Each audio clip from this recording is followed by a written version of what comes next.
Welcome. This is Variety Radio Online, and we are at EnchantaCon 2013. It's been a wonderful weekend, and we have here with me Gil McKinney. Welcome, Gil. Thanks for having me. Yeah. First, I'd love to ask you, how has the weekend been here at EnchantaCon? It's been great. This is actually my first convention ever, so I didn't really know what to expect, but everybody's been really nice and made me feel very welcome and supported and loved, and the fans are just awesome, so I've had a great time. That's wonderful. I did notice that you had a great time last night at the ball, and the fans loved that. I can tell you, us being geeks ourselves doing Variety Radio Online, we love it when you guys really take time to give us a hug or to stop and say hello and ask our names. It just makes, and you are very personable, and we really appreciate that. And I know I saw it last night. Well, I appreciate you saying that. Yeah, everybody was so nice here, and I did have fun last night, you know, and like the hour just kind of flew by, and you guys were having so much fun, and I was like, well, I'm just gonna hang out. I'm having a good time too, you know. And yeah, and the costumes were great. Costumes were great. Yeah, there were some beautiful costumes. I actually got a nice video of the costume contest. It's pretty funny. Oh, then I'm up there. So yeah. I was You're up there. Yeah. I can't believe I still pulled that one off. Now that you're, done a couple of things that our fans and that we follow on recap, like Supernatural and Once Upon a Time, I'd love to first back up for our fans and tell us a little bit how you got started and a little bit about your career as you kind of jumped into this wonderful world. Yeah, you know, I went to USC for college. I was actually a music major in undergrad. I graduated and just kind of hit the pavement, you know, and it's been an up and down kind of ride for me, but it's been a lot of fun.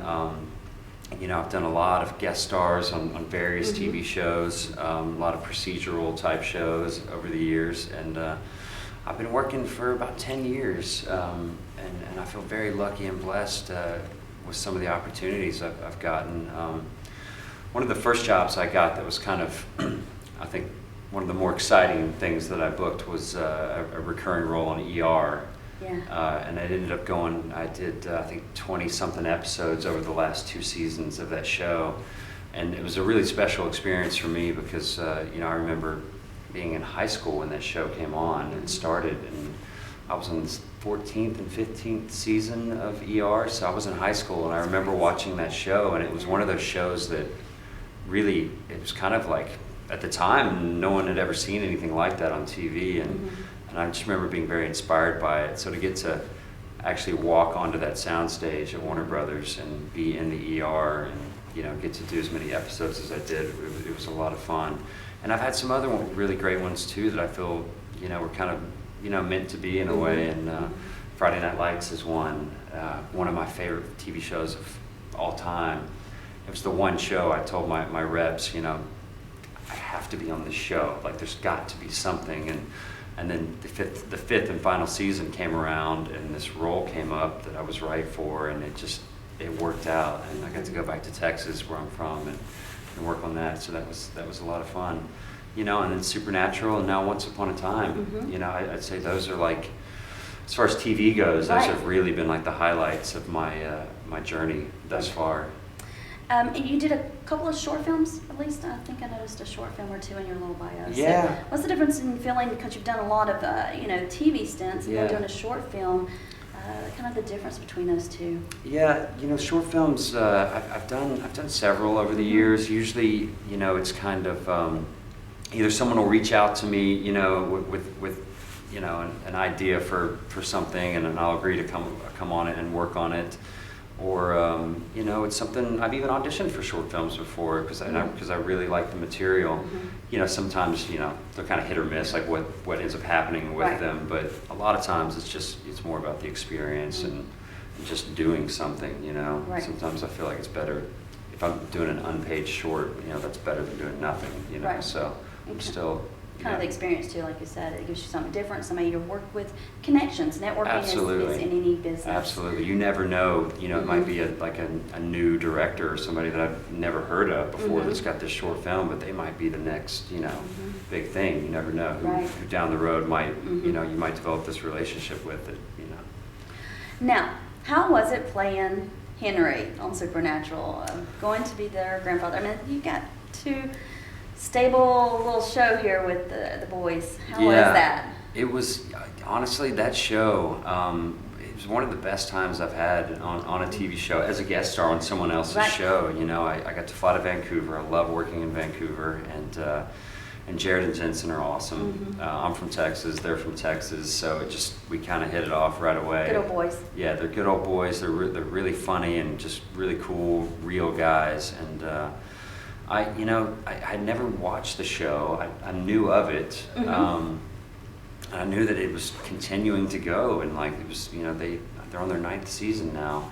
I came in, I think about midway through season 8, and getting to play their grandfather traveling from 1958 through time was a lot of fun. I got to Right. kind of do this period kind of character and the clothes and the hair and all that, but in present day. So it was kind of fun having that juxtaposition with the boys. Right. Yeah. Right.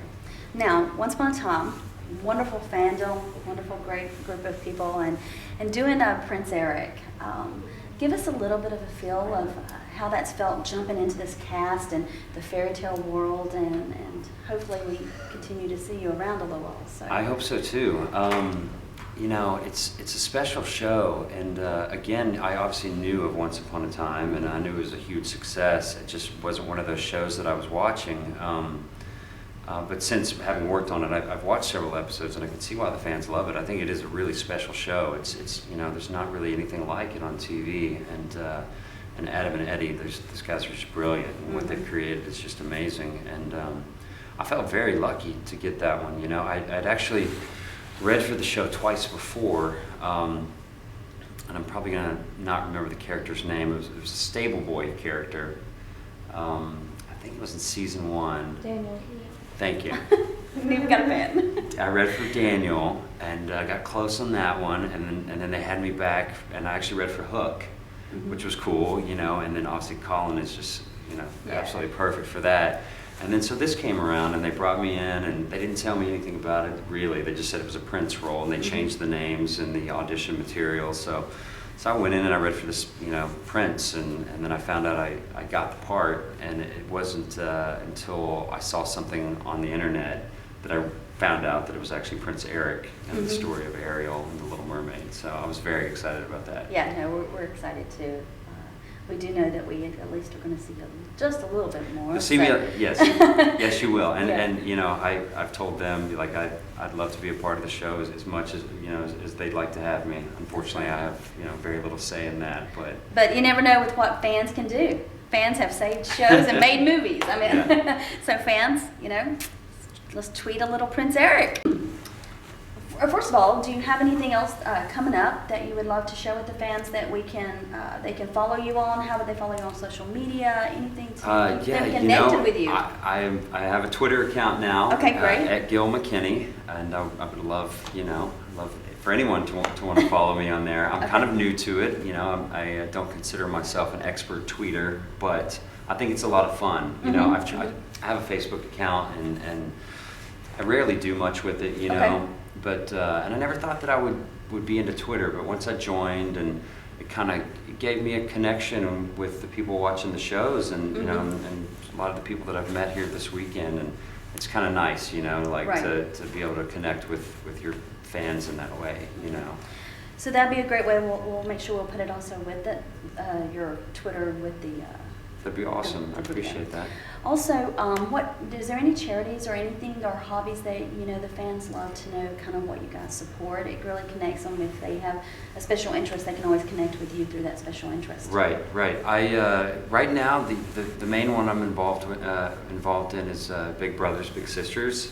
I've been doing that for almost 3 years now. I've got a little brother that I see a couple times a month. Whenever we can work out our schedules, and do my best to be a good example for him, and help him with schoolwork, and also have a lot of fun. And I felt like I needed a charity or something else in my life like that. And my mother's very involved in Boys and Girls Club of America, and she just loves it. And so she suggested maybe something like that. So I did a little research and had him sat down with Big Brother, and they matched me up with a little guy, and it's just been awesome. So, That's very cool. but I've also been very impressed with a lot of the fans here this weekend. A lot of them have charities of their own, you know, and you know, there's things going on that I was unaware of, you know, with the fans and the fans of Once Upon a Time in particular. So it's very inspirational. Very good, very good. Thank you so much for your time. Absolutely. Thank you.